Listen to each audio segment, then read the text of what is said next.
There is a brutal difference between two kinds of men. Those who wait to feel like doing something before they act, and those who act regardless of how they feel. The first kind wakes up and consults his emotions. Am I motivated today? Am I inspired? Do I have energy? And if the answer is no, he simply doesn't act. He postpones, he waits, he negotiates with himself. The second kind wakes up and consults nothing. He has a code, he has standards, and he executes them with the precision of a machine, no matter what his brain is screaming. The difference between these two men is not talent, not luck, not privilege. It is male discipline, the ability to execute regardless of emotional state. Lucius Annaeus Seneca lived in an era where weakness meant death. As an advisor to Emperor Nero, he did not have the luxury of not feeling like it. One bad day at work could result in summary execution. So he developed what modern psychology calls unshakable discipline, the ability to operate at a high level even when everything inside you is on fire.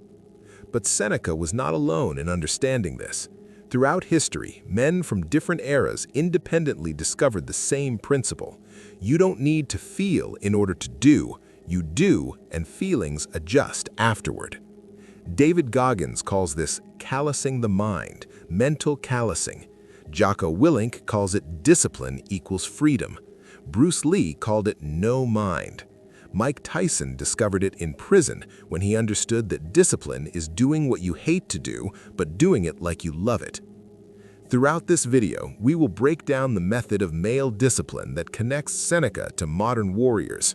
We will not talk about motivational theory. We will talk about operational protocols tested in combat, prisons, rings, and the most extreme scenarios human beings face.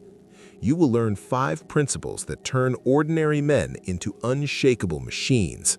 It's not pretty, it's not comfortable, but it works. Principle 1. Identity precedes motivation. You act according to who you are, not how you feel. Don't wait to feel like it.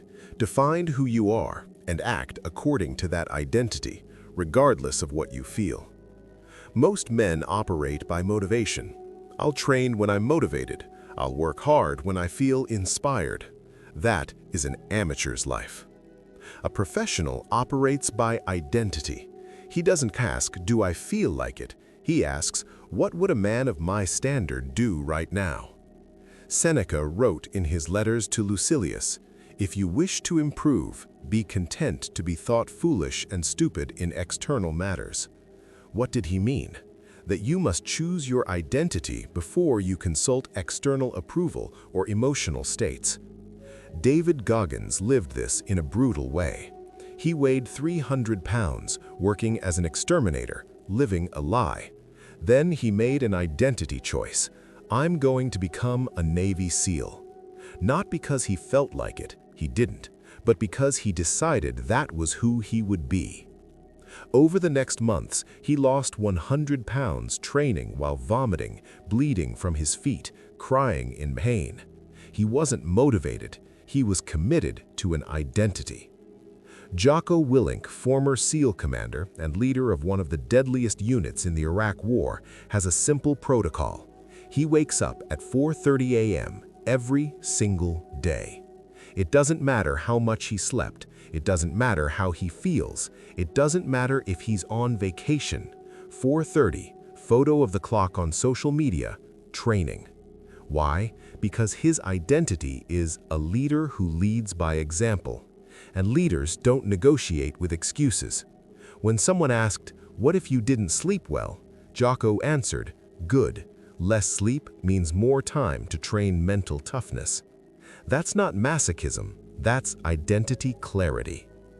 Matthew McConaughey has a philosophy he calls just keep living, keep living. But what he really means is keep executing your identity no matter what happens. When he decided to stop accepting romantic comedy roles that paid millions, he went 2 years without working, no income, offers cut in half, pressure from the entire industry saying he was crazy. But he had redefined his identity. I'm a serious actor who chooses meaningful roles. and he did not negotiate with circumstances. Result? True Detective, Dallas Buyers Club, Oscar. He didn't wait to feel courageous. He decided who he was and acted accordingly. The Arsenal, practical application. Non-negotiable identity protocol. Write one sentence. I am a man who... Fill it with the standard you chose. Example, I am a man who trains 6 days a week no matter what happens. Now, every time you don't feel like it, you don't ask, am I motivated? You ask, what would a man who trains 6 days a week do right now? Mirror test. Every morning, look in the mirror and say your identity out loud. I am blank. If you can't say it out loud, it's because you still don't believe it. And if you don't believe it, you won't execute when the pain arrives. Principle 2. Direct confrontation with pain. Don't avoid it, seek it. The unshakable man does not run from discomfort. He actively looks for it, because he knows every confrontation with pain expands his ability to endure. Seneca wrote, "It is more often from lack of energy than from lack of time that we fail to accomplish things." Modern translation, you are not weak because you lack resources. You are weak because you avoid pain. Human nature seeks comfort. That's biology. But consistent comfort produces fragility. You become vulnerable to the first real obstacle that appears. The Stoic solution is contradictory. Seek pain deliberately before life forces you into pain. This creates what David Goggins calls mental callousing. You develop psychological protective layers through repeated exposure to controlled suffering. David Goggins is the ultimate example. After becoming a Navy SEAL, he didn't stop. He started running ultramarathons, 100 miles, 200 miles. Not because he needed to, because he was deliberately seeking the limits of pain he could endure. In a 100-mile race, his kidneys began to fail at mile 70. He was peeing blood. Doctors told him to stop. He continued and finished. Afterward, he said, "I needed to know where my line was, and I found out I didn't have one." That isn't insanity, it's calibration. He was scientifically testing how much suffering can I cross without breaking. The answer completely changed his perception of limits. Mike Tyson has a brutal line. Everyone has a plan until they get punched in the mouth. But he discovered something deeper. If you train getting punched in the mouth, the plan stops collapsing.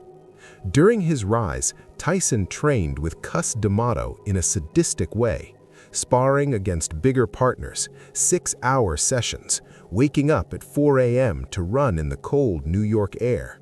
Why? Because Cus understood if Mike feels extreme pain in training every day, nothing he feels in the fight will be new. When Tyson entered the ring, he wasn't afraid because he had already felt worse in training. The fight was relief, not challenge. The Arsenal, practical application. Schedule discomfort protocol. Once a week, do something physically uncomfortable for 60 minutes without stopping. Ice bath, run to exhaustion, push-ups to muscular failure. The goal isn't fitness, it's to recalibrate your relationship with pain. After 12 weeks, everyday problems, arguments, deadlines, social pressure will feel trivial. Do it scared rule. Jocko Willink has a principle. When you feel fear, it's a signal to act, not to retreat. Afraid to call that client? Then you must call now. Afraid to confront someone? Then you must confront today. Use fear as a compass, not a barrier. Principle 3. Emotional energy economy. Stop wasting power on drama. Every minute spent on unnecessary emotions is a minute stolen from your mission. Cut without mercy. Seneca was surgical about this. We suffer more in imagination than in reality. Most of your suffering is self-inflicted. You ruminate, you anticipate, you dramatize. Bruce Lee had a concept he called emotional content. He taught that an amateur fighter puts emotion into every strike. Anger when attacking, fear when defending. That wastes massive energy. The master fighter? He attacks with zero emotion. It's pure technical execution. Result? He can fight for hours while the amateur collapses in minutes. The same logic applies to life. Every time you get irritated in traffic, you spend energy. Every time you ruminate over criticism, you spend energy. Every time you dramatize a small problem, you spend energy. The unshakable man does a simple calculation. Does this deserve my energy? If it changes nothing, I discard it immediately. Jocko Willink has a default response to everything that goes wrong. Good. Mission canceled? Good. Now we can train more. Project delayed? Good. Now we have time to improve. Budget cut? Good. We'll be more creative. That's not toxic optimism. It's a deliberate refusal to waste energy on lamentation. He made a high-level decision. I will not spend a single joule of energy complaining. Everything goes to solutions. Result? While other leaders waste 50% of time in complaint meetings, Jocko spends 100% executing. The math is simple. He produces double. Matthew McConaughey has a protocol he calls the no fucks given filter. Before reacting emotionally to anything, he asks, will this matter in 5 years? If not, he discards it instantly. Someone talked badly about him in a magazine? In 5 years, nobody will remember. Discard it. A movie flopped at the box office. In 5 years, only the next project matters. Discard it. He doesn't repress emotions. He decides in advance what deserves emotion and what doesn't. That creates an energy asymmetry. While others burn out over 1,000 small battles, he keeps all his ammunition for wars that actually matter. The arsenal. Practical application. 24-hour rule. When something irritating happens, you have 24 hours to feel the emotion. After that, the subject is dead. No rumination, no replaying. You process, learn what you needed to learn, and move on. Don't negotiate with your mind trying to extend the deadline. Good protocol. Every time something goes wrong, say out loud, good. Then complete, good. This means blank. Force your brain to find the tactical advantage. After 30 days, your default response to problems changes permanently. Up to this point, we covered 3 fundamentals: identity precedes motivation, direct confrontation with pain, and emotional energy economy. But these are individual principles. Now we enter the territory of systematic execution, how you turn these principles into consistent performance day after day without failures. Because the brutal truth is, anyone can be disciplined for a day. Few can sustain it for a decade. Principle 4. Standard versus peak. Forget epic days. Build consistent mediocrity. Epic days are an illusion. Build mediocre daily standards and execute without fail. The magic is in repetition, not intensity. Seneca wrote, "It is not because things are difficult that we do not dare. It is because we do not dare that they are difficult." But the modern version is, it's not difficulty that stops you, it's inconsistency. Modern culture glorifies peaks.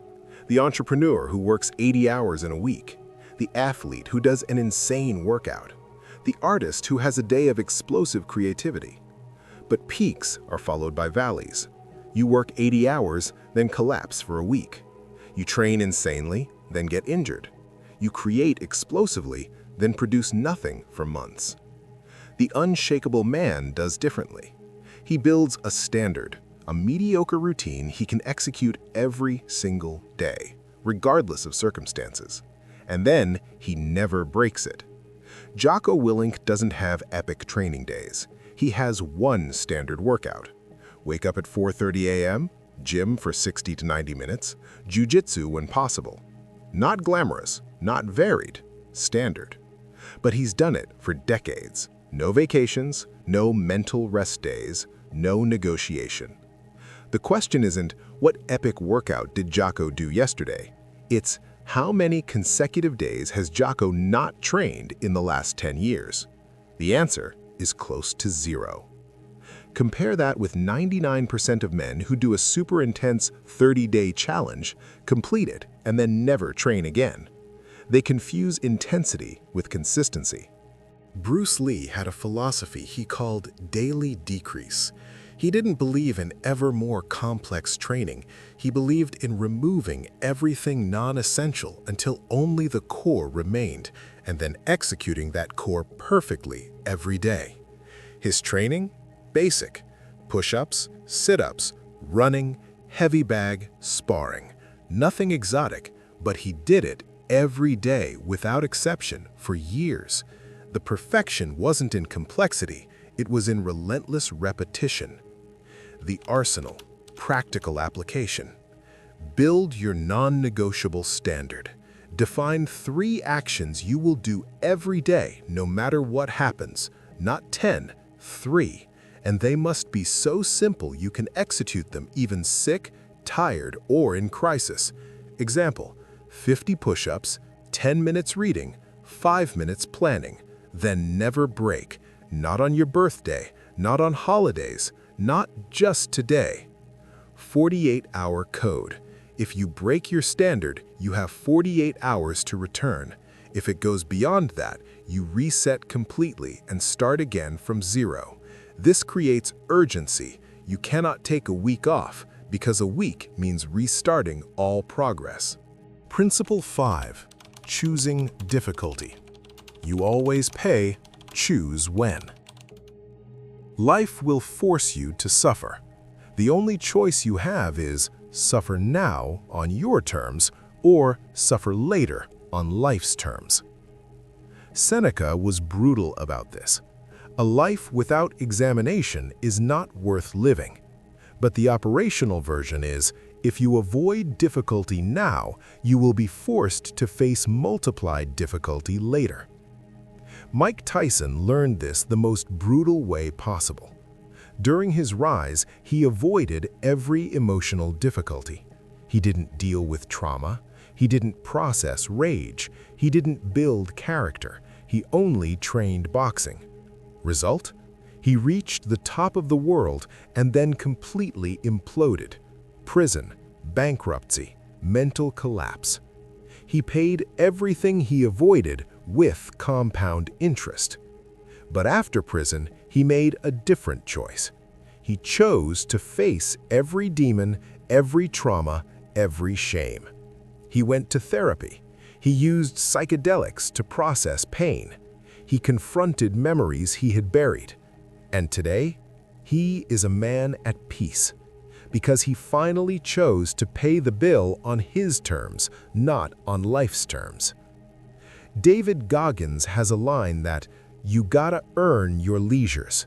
Translation, you don't deserve rest you haven't paid for with work first.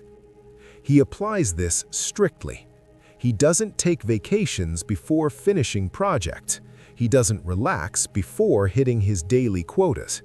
He understands if you relax before you work, you accumulate a debt that will charge brutal interest. But when he finally relaxes, after paying the bill, he relaxes without guilt, without anxiety, because he knows he earned it. The arsenal, practical application. Hard first principle. Every day, do the hardest thing first, before coffee, before emails, before talking to anyone. You wake up and go straight into difficulty. After you pay that bill, the rest of the day is psychological profit. Debt audit. Every Sunday, sit down and ask, what difficulties did I avoid this week? That hard conversation, that scary project, that brutal workout. Write them down, and then next week You pay those debts first. If you don't pay voluntarily, they will charge interest. Seneca, David Goggins, Jocko Willink, Bruce Lee, Mike Tyson, Matthew McConaughey. Men from different eras, different contexts, different challenges. But all of them independently discovered the same code. You don't act according to how you feel. You act according to who you are. You don't avoid pain. You seek it, because every confrontation makes you stronger. You don't waste energy on drama. You are surgical about what deserves your attention. You don't chase epic days. You build mediocre standards and never break them. You don't postpone difficulty. You choose it now on your terms. This is not theory. It is operational protocol tested in the most extreme scenarios humans have ever faced: battlefields, boxing rings, prisons, financial collapses, and the darkest moments of the human mind. The question left isn't, does it work, because it is proven that it works. The question is, do you have the courage to apply it? Because the brutal truth is that most men know what they need to do. They just don't have the discipline to execute. And discipline is not talent, not luck, not genetics. Discipline is choice, repeated, relentlessly, no exceptions. You can start now, or you can keep waiting to feel ready. But while you wait, other men are already executing.